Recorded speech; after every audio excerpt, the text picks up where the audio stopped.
Good morning! Morning po! Magandang umaga po at tayo po ngayon ay nasa 13 days na ng ating pong daily worship, word, and prayer. Inaanyahan po namin kayong purihin natin ng Panginoon. Let's bless His name. Bless the Lord, oh my soul, oh my soul. Worship His holy name.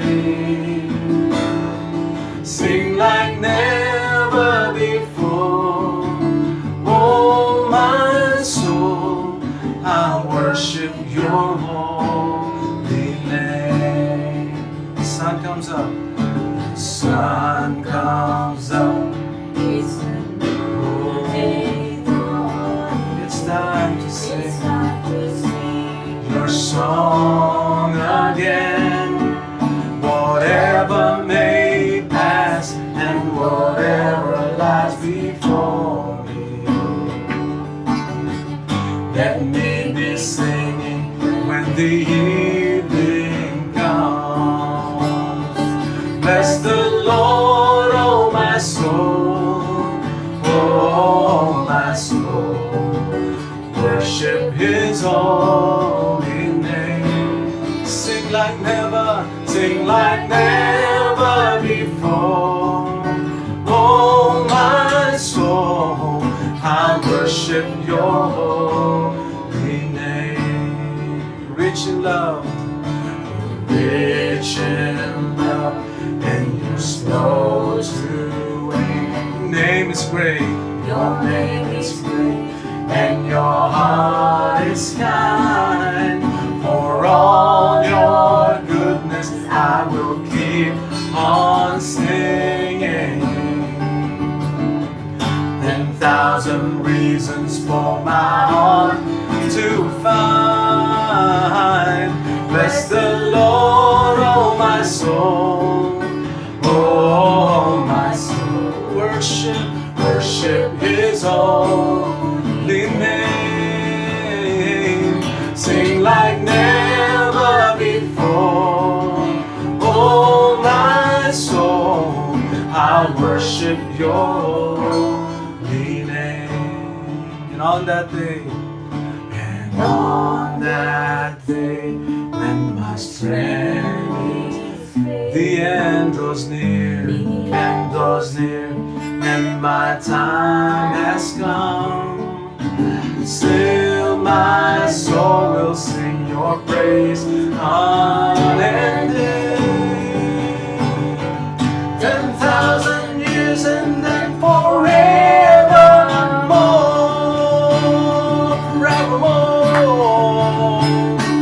Bless the Lord, oh my soul, oh my soul.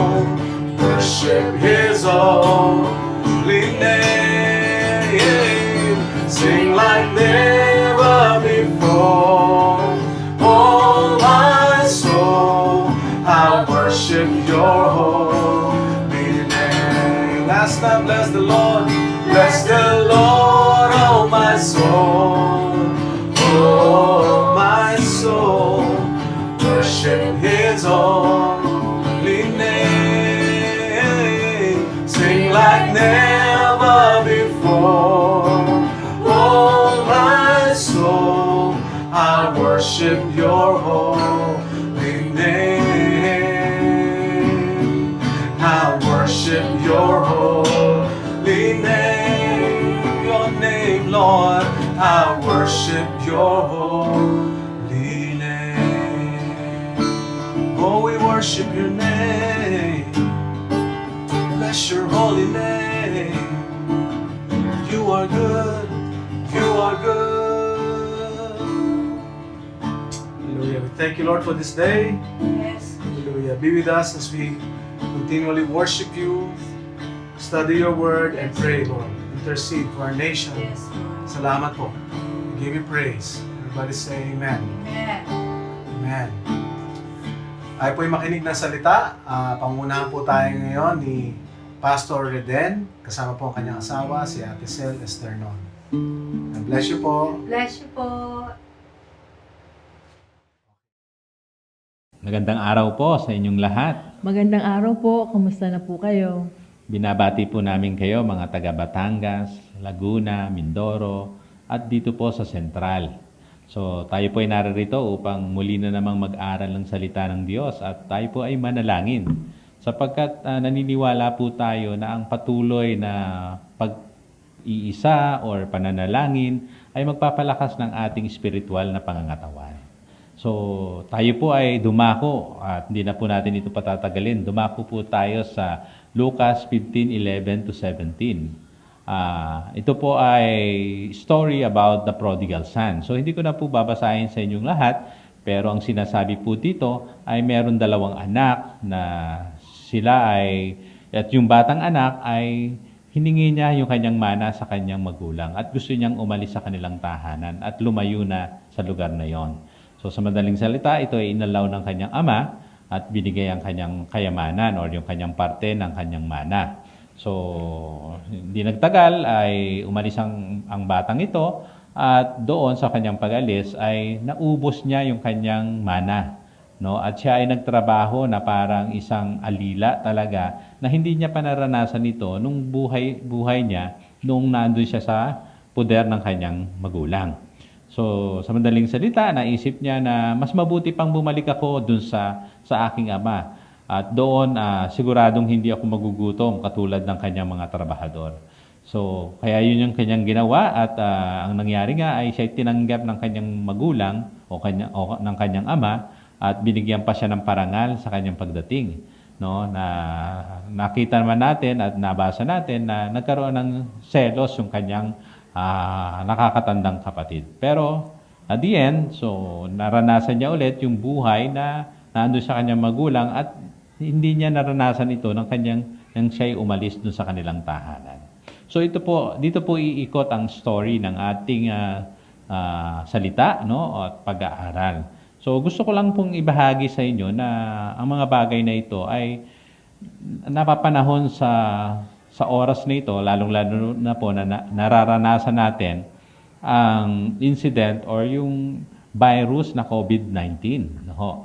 So, yung mga salitang never mind, no? Or sa Tagalog ay saka na lang o ano nga sa Tagalog?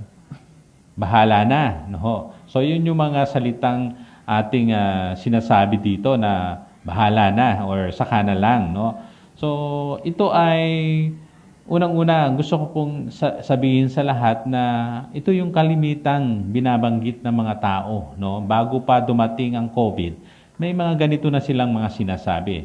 For example, po ay tayo'y magtrabaho ng mabuti para sa ating kinabukasan at para magkaroon tayo ng magandang bukas at makamtan natin yung mga bagay na pinapangarap natin. Di baling Sunday, di baling rest day natin, importante may lakas pa tayo, magtrabaho tayo.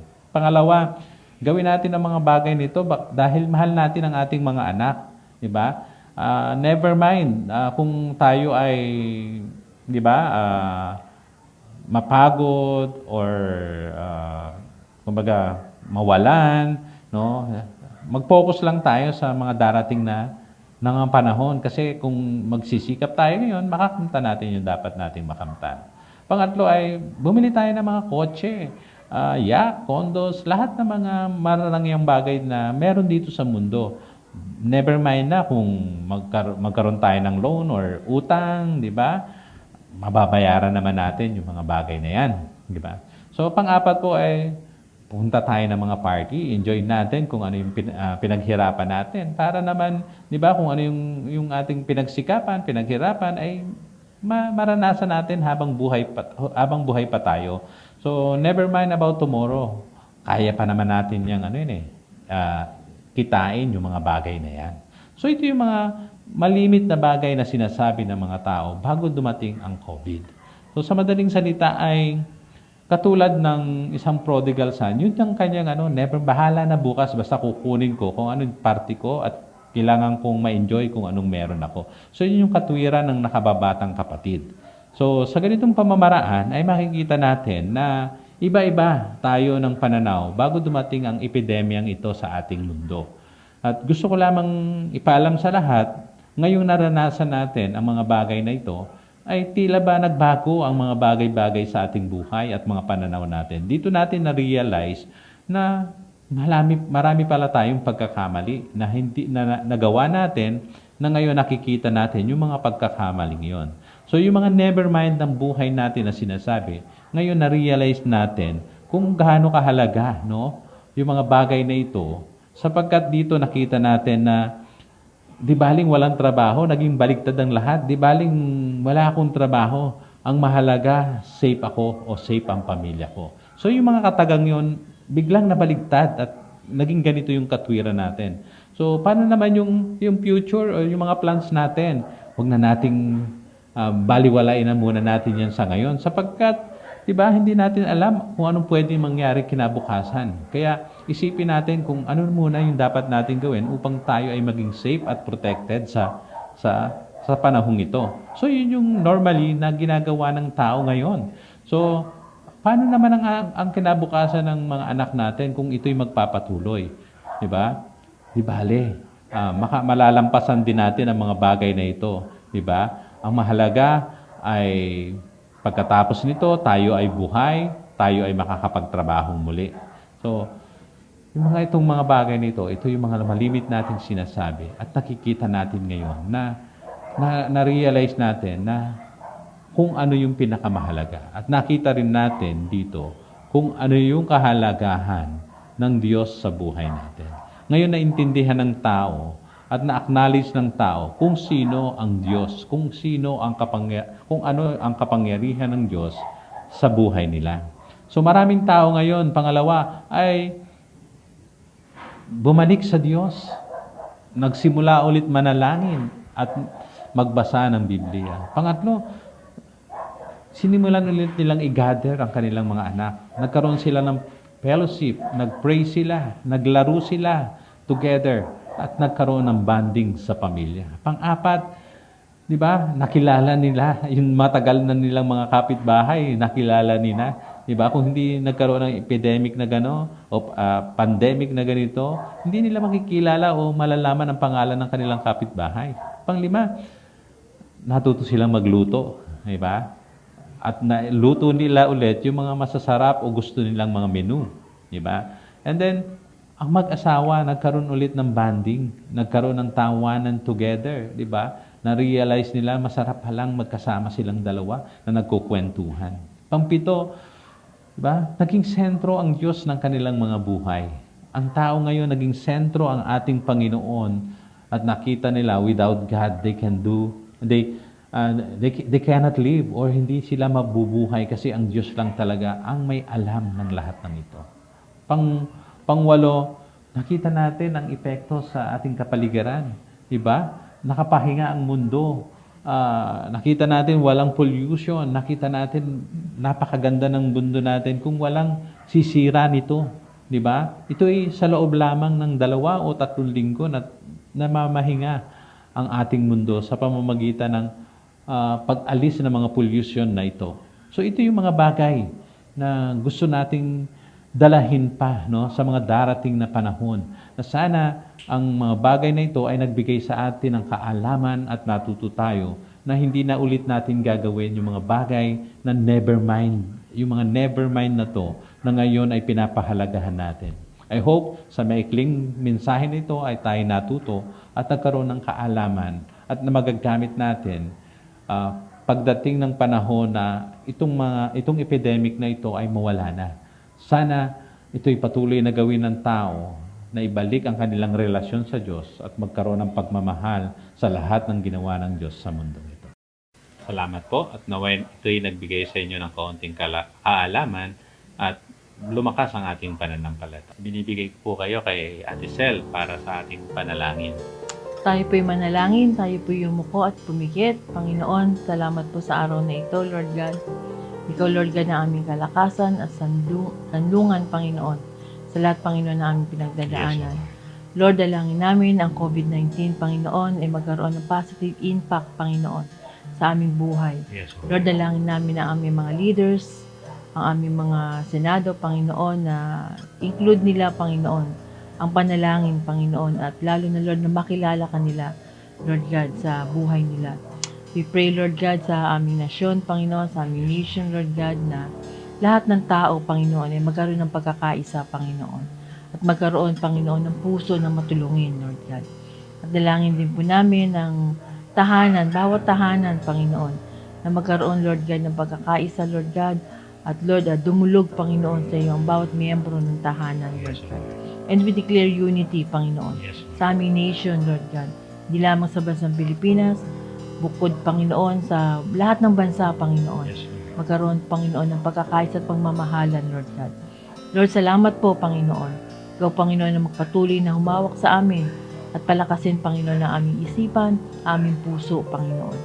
Naway maging maayos na, Panginoon, ang lahat, Panginoon, na nangyayari, Lord God, sa aming bansa, Lord God. Salamat po. Ito pong aming salamat dalangin sa dakil ng pangalan ni Jesus. Amen. Purihin po ang Panginoon sa kanyang salita at sa ating panalangin ngayon. Salamat din po sa salita na yon na tinutulungan po tayong manumbalik talaga sa Panginoon. Praise God. At ngayon naman po, nais ko po ulit i-announce or sabihin ng ating prayer guide.